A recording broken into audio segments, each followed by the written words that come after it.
Have you ever thought that salads are better in restaurants? It's not your imagination. There are little things that line cooks are taught to do when they're making a salad, and when you take all those little things together, they make a big impact. Today, I'm going to share them with you.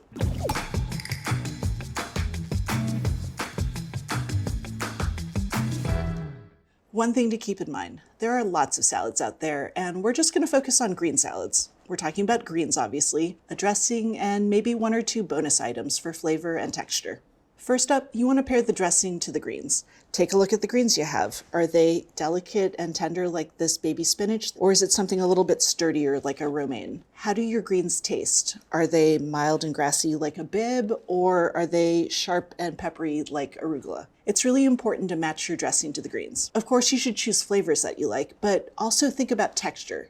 Something thick and creamy like a ranch, it's going to physically weigh down baby spinach leaves. At the same time, a super thin vinaigrette, it's not especially clingy and it slides right off romaine. When in doubt, go with an emulsified vinaigrette. It's not as viscous as something like a Caesar, but it's much clingier than oil and vinegar used individually. It's also really quick to throw together with ingredients that you probably already have around. My favorite easy emulsified dressing comes courtesy of Andrew Janjigian. Grab a mason jar and stir together some salt, mayo, mustard, and this is going to sound a little odd, molasses. Then you're going to add vinegar and shake to combine. Now we'll get the oil in 3 additions, shaking well each time. The mayo and mustard, they've got surfactants that coat the oil droplets and keep them from combining with each other. The molasses, it has melanoidins, a stabilizer. That's going to thicken the water, making it harder for the oil droplets to bump into each other in the first place. You might have noticed that I used 2 types of oil. Extra virgin olive oil, it tastes great, but it needs to be diluted with vegetable oil to keep it from solidifying in the fridge, which would make the vinaigrette break. That, in combination with a mayo, mustard, and molasses, it's going to create a vinaigrette that stays emulsified for a week in the fridge.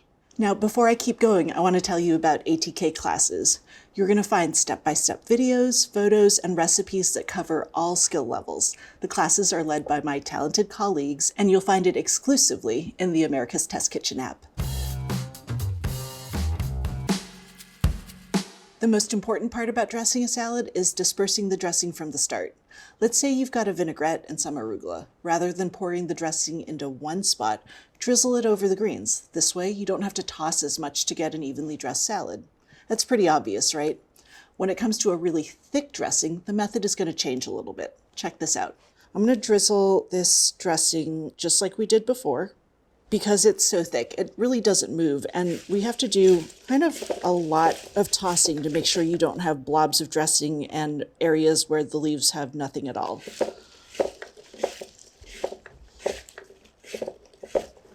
So that worked okay, but it took a bit of tossing and I had to handle the greens a lot. Let me show you a better way.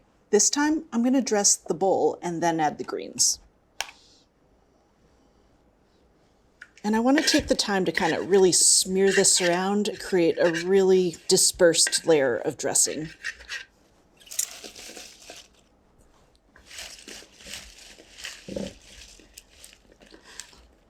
So look at how much less I have to toss to get evenly coated greens.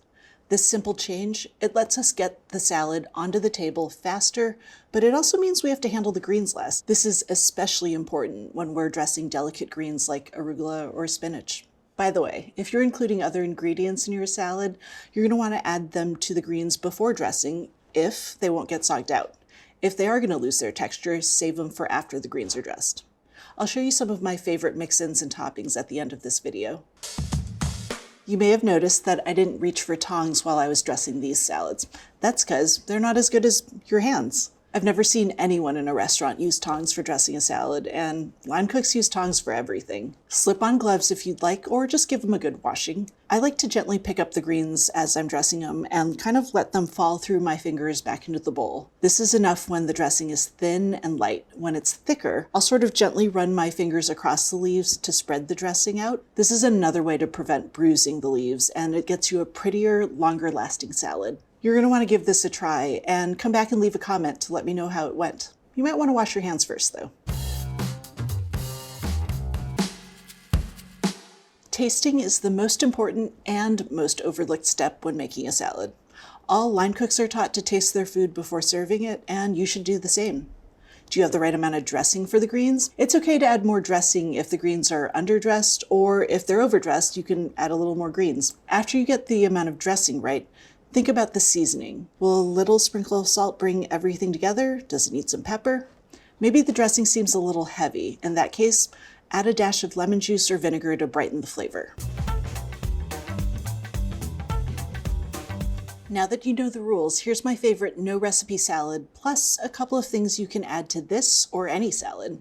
Shout out to Lydia Reichert, who shared this recipe with me. So when I need a salad on the fly, I grab some baby arugula, a lemon, and some pecorino, and the greens can go right in the bowl. I'm gonna add a drizzle of lemon juice and a quick toss. What I want to do is make sure these greens are like 80% coated with lemon juice. Awesome. Okay, next up, salt and olive oil. I'm using a coarse salt here because I like the crunch that it brings, and that looks good. One more quick toss, and this time I want to give it a taste. What I'm looking for here is to make sure I get all of the flavors, the lemon, the olive oil, and the arugula.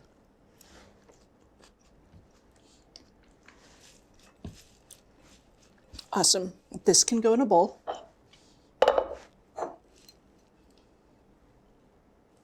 Next up, my little toppings. I've got some pecorino, and I'm just going to shave it right over the top. You could use Parmesan or like a grana padano if that's what you got.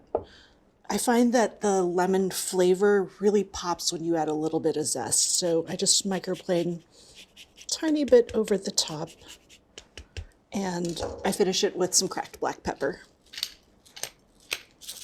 That's it. How simple is that?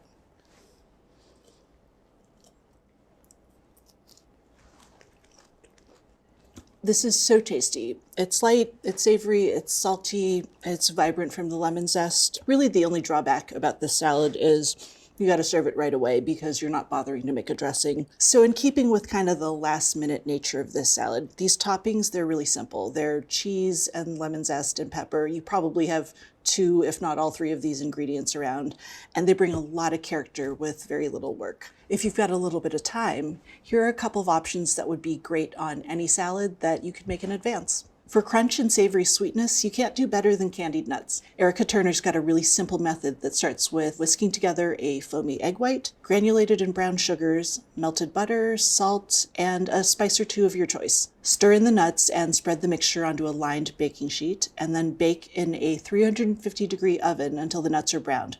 You're gonna have to stir once halfway through cooking. Let them cool and then just run a knife through them. Now they're ready to go. The really nice thing about these nuts is that you can make a batch and then use them all week. If you want crunchy vegetables in your salad, try shaving them and then putting them on ice. This method comes from Andrea Geary. Use a mandolin to thinly shave any vegetable that you'd want to eat raw in a salad. Then pop them in a salad spinner and cover with ice and water. You're going to leave the veg in the fridge for at least 2 hours. The water's going to fill the vegetable cells, making them super crisp. When you're ready to make your salad, drain the veg and spin them dry, and then they're ready to use. How about some croutons that you're going to want to eat by the handful? Try this method for Matt Card. Put some cubed ciabatta or some other rustic bread in a bowl and sprinkle with a generous amount of water and some salt. Not only do you need water to make good croutons, you should actually gently squeeze the bread to make sure that it's fully hydrated. That water is going to soften the interior, and that really makes the crunchy surface pop. Toast the cubes in a skillet with some olive oil until they're browned, and then you're going to flavor them with minced garlic and Parmesan. This recipe was developed almost 15 years ago, and my team is still obsessed with them. These are my rules for making any salad better. Give them a try, share them with your friends, or keep them to yourself.